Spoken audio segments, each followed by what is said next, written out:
नमस्कार, welcome back to my channel. आज हम लोग पढ़ेंगे principles of construction of curriculum या पाठ्यचर्या निर्माण के सिद्धांत। प्रिंसिपल्स ऑफ इंडिविजुअल डिफरेंस पाठ्यचर्या निर्माण का पहला सिद्धांत है या व्यक्तिगत भिन्नता का सिद्धांत। ये सिद्धांत कहता है कि इन देयर इज इंडिविजुअल डिफरेंस या this principles of individual difference state that each student is unique. It keeps the individual difference and abilities of the students into consideration while framing the curriculum, so the uniqueness of the student could be justified. इस सिद्धांत के अनुसार हर एक व्यक्ति, हर एक student अलग है, उसकी उसमें व्यक्तिगत भिन्नता है और उसकी योग्यताएं अलग हैं। इसी को ध्यान में रखकर पाठ्यचर्या का निर्माण किया जाना चाहिए ताकि प्रत्येक बच्चे की जो व्यक्तिगत भिन्नता है उसको पूरा सम्मान मिल सके। नेक्स्ट है principle of related with life, यानी जो एक अच्छा करिकुलम है उसे बच्चों के या छात्रों के दिन प्रतिदिन के जीवन से संबंधित होना चाहिए। उसमें ऐसे विभिन्न सब्जेक्ट्स और एक्टिविटीज शामिल हों जिनसे प्राप्त ज्ञान का उपयोग वो अपने जीवन में आने वाली समस्याओं का निराकरण में कर सके। Principle of knowledge of culture and civilization. So, transmission of culture and civilization is an important task of society and school as well. Here is the role of curriculum. It imparts the knowledge of culture through different contents and activities which are performed at educational institutions. तो विद्यालय का और teacher का एक प्रमुख कार्य ये भी है कि वो अपने जो समाज की जो सभ्यता है और संस्कृति है उसको छात्रों तक पहुंचाएं। तो इसका एक प्रमुख माध्यम बन जाता है हमारा करिकुलम। तो करिकुलम में वो सभी एक्टिविटीज़, वो सभी क्रियाएं, वो सभी कंटेंट्स रखे जाने चाहिए जिसके माध्यम से हम समाज की जो हमारी जो परंपराएं हैं, जो हमारी ज्ञान है, जो प्रमाण है और जिस पर हमारी सभ्यता आधारित है, उन सभी को हम छात्रों को प्रदान कर सकें। Principle of dynamism. So a curriculum should be dynamic. It should not be static. It should be updated with time and keep adding contents as per the demand of the society. तो समय के साथ में जो curriculum है उसको update होना चाहिए, समय के साथ उसमें परिवर्तन होने चाहिए, उसमें बदलाव होने चाहिए, जो कि समाज की डिमांड है, जो छात्रों की डिमांड है, जो सोसाइटी की डिमांड है, उसके अनुसार लगातार करिकुलम को या पाठ्यचर्या को निरंतर उसमें अपडेट होना चाहिए। नेक्स्ट हमारा जो प्रिंसिपल है ऑफ कंस्ट्रक्शन ऑफ करिकुलम वो है principle of correlation. So this principle believes that knowledge is one. Thus, subjects of curriculum and contents of curriculum should be related with each other in order to give complete knowledge to the student. ये principal, ये सिद्धांत ये विश्वास करता है कि जो ज्ञान है वो अपने आप में एक है, उसको हमने अपनी सहूलियत के लिए डिफरेंट यूनिट्स में बांटा हुआ है। तो इसलिए जो करिकुलम है, जो पाठ्यचर्या है, उसमें ऐसे सब्जेक्ट्स, जो कंटेंट्स हैं, जो ऐसे जो विषय वस्तु रखी जानी चाहिए जो कि आपस में एक दूसरे से संबंधित हो, ताकि उसको पढ़ने पर जो छात्र हैं जो उसको एक संपूर्ण ज्ञान मिल सके। उसे ऐसा ना प्रतीत हो कि एक सब्जेक्ट जो पढ़ रहा है, जो विषय वस्तु वो पूरी तरह से अलग है या एकदम नई है, बल्कि वो डिफरेंट तरीके के से जो सब्जेक्ट्स हैं, जो विषय वस्तु से आपस में रिलेटेड भी हो। Principle of provision of sufficient time. So पाठ्यचर्या में केवल उतनी ही विषय वस्तु, उतनी ही चीज़ें, उतने ही पढ़ने की सामग्री रखी जानी चाहिए या क्रियाएं शामिल होनी चाहिए जिनको कि पर्याप्त समय के अंदर हम ख़त्म कर सकें। तो कोर्स को पूरा करने के लिए जितने समय की आवश्यकता है उतना समय पाठ्यक्रम में उसके लिए निश्चित करना चाहिए। तो curricular and co-curricular both activities are equally important, यानी जो हमारी करिकुलर शैक्षणिक और गैर शैक्षणिक गतिविधियां हैं दोनों ही इम्पॉर्टेंट हैं। इसलिए इन दोनों ही गतिविधियों को पूरा करने के लिए they should be given sufficient time in order to meet the requirements of the student.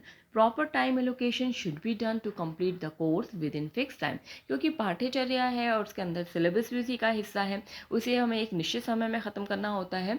तो पाठ्यचर्या को ऐसा ना हो कि उसमें इतनी ज़्यादा विषय सामग्री दे दी जाए जो कि हमें पूरा ही ना हो पाए एक समय के अंदर।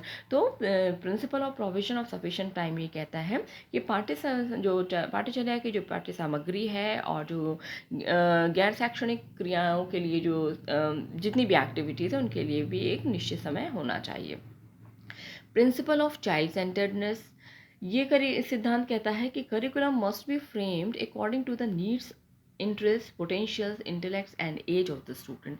तो करिकुलम को जब भी हम बनाएं या पाठ्यचर्या को का निर्माण जब भी किया जाए तो इस बात को ध्यान में रखा जाए कि उस पाठ्यचर्या को पढ़ने वाली टारगेट ऑडियंस या स्टूडेंट कौन है, उसकी एज क्या है, आयु, उसकी बुद्धि का स्तर, उसकी क्षमताएं, उसकी रुचि, उसकी आवश्यकताएं, योग्यताएं क्या है, इनको ध्यान में रखकर ही जब करिकुलम का निर्माण किया जाता है तो ताकि स्टूडेंट्स की पूरी तरह से ज़रूरतों को पूरा किया जा सके। तो इस प्रकार तो हम कहते हैं कि बच्चों को केंद्र में ध्यान में रखकर ही पाठ्यचर्या का निर्माण करना भी ये एक इम्पॉर्टेंट सिद्धांत है। नेक्स्ट है principle of creativity. Principle of creativity यानी सभी विद्यार्थियों में कुछ ना कुछ सृजनात्मकता या रचनात्मकता होती है। Each student has some creativity. Curriculum should motivate the student to expose या क्रिएटिविटी। तो करिकुलम में इस तरह से विषय सामग्री, करिकुलम में इस तरह से क्रियाओं को रखा जाना चाहिए ताकि वो स्टूडेंट के जो रचनात्मक जो शक्तियाँ हैं, जो रचनात्मक जो उनकी क्षमताएँ हैं, उनको वो मोटिवेट कर सके और उनको वो बाहर निकाल सके।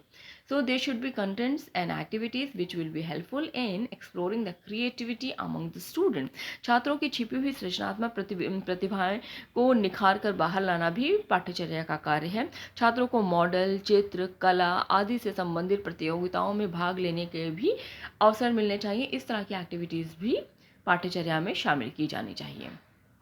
नेक्स्ट है principle of forward looking. Forward looking यानी अग्रदर्शिता का सिद्धांत।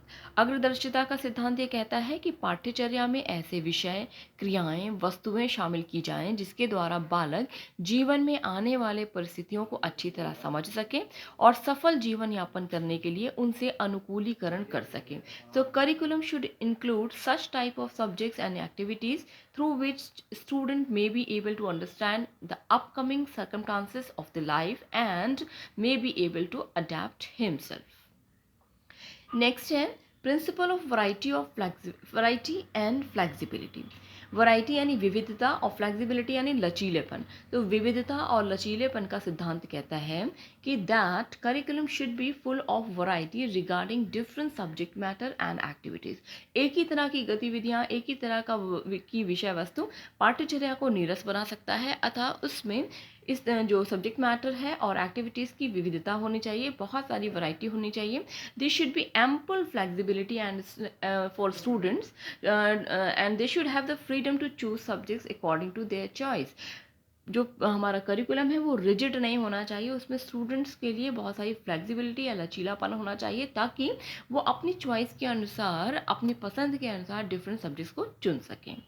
नेक्स्ट प्रिंसिपल कहता है principle of learning by doing, यानी करिकुलम या पाठ्यचर्या में जो सिद्धांत है, नेक्स्ट सिद्धांत ये कहता है बच्चों को करके सिखाना, क्रिया द्वारा सिखाने का सिद्धांत। यानी curriculum should not include only theoretical subjects. केवल सैद्धांतिक विषय वस्तु ही पाठ्यचर्या में नहीं होनी चाहिए, बल्कि it should also include practical subject. कुछ व्यवहारिक विषय वस्तु भी वहाँ पर होनी चाहिए। Practical subjects gives the opportunity of learning by doing and impart experiences to the students and thus the students also remain more active। यानी बच्चों को हम करके, क्रिया करके अनुभव प्रदान करें, उन्हें लैब में जाने, मतलब ऐसी इस तरह की एक्टिविटीज़ हो जिससे कि बच्चे केवल कक्ष में ही विषय वस्तु को ना पढ़ें बल्कि उन्हें क्रिया करके, जैसे लैब में भी जाकर क्रिया करने का अवसर हो, इस तरह की विषय वस्तु भी पाठ्यचर्या में शामिल हो। क्योंकि जब बच्चे खुद करके किसी चीज़ को सीखते हैं तो वो ज़्यादा सीखते हैं और डेफिनेटली वो ज़्यादा एक्टिव भी रहते हैं। Principle of character and moral building. So बच्चों का चरित्र और नैतिक विकास के लिए भी सिद्धांत। तो ये सिद्धांत कहता है कि curriculum must include the subjects and activities which will be helpful in forming moral character of the student.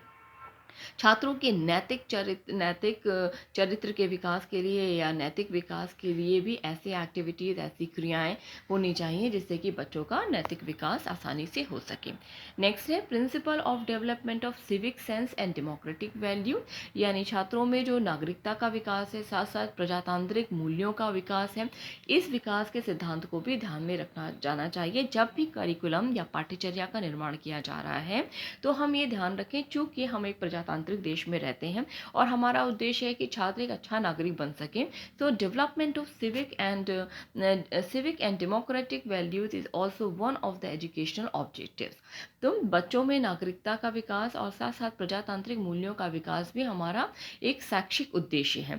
तो इस शैक्षिक उद्देश्य की पूर्ति के लिए ज़रूरी है कि it should also be kept into consideration while curriculum is being framed और कंस्ट्रक्टेड। जब भी करिकुलम या पाठ्यचर्या का निर्माण किया जा रहा है तो इस बात को ध्यान में रखना आवश्यक है कि उनमें इस तरह के एक्टिविटीज़ को हम शामिल करें ताकि छात्रों में जनतांत्रिक मूल्यों का विकास हो सके।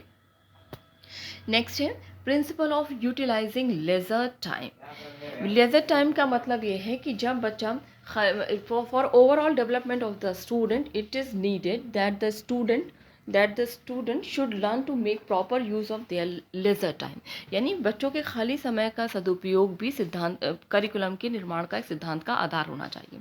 छात्रों के सर्वांगीण विकास के लिए उन्हें अपने खाली समय का सदुपयोग करना भी सिखाना आवश्यक होता है, जिससे उनमें सृजनात्मकता का विकास हो सकेगा और वे अनुशासित जीवन भी जी सकेंगे। तो principle of utilising leisure time कहता है कि उन्हें इस प्रकार की एक्टिविटीज़ या गतिविधियां कराई जाएं जब उनका खाली समय हो। तो खाली समय में इस तरह की एक्टिविटीज़ हों जिनसे वे अपनी क्रिएटिविटी को भी उजागर कर सकें। तो ये सिद्धांत भी बहुत ही इम्पॉर्टेंट है। तो हमने देखा कि इतने सारे करिकुलम सिद्धांत के जो पाठ्यचर्या निर्माण के सिद्धांत हैं जो कि बताते हैं कि किस तरह से हम पाठ्यचर्या का निर्माण करते समय इन सिद्धांतों का हम ध्यान रखें। तो थैंक यू।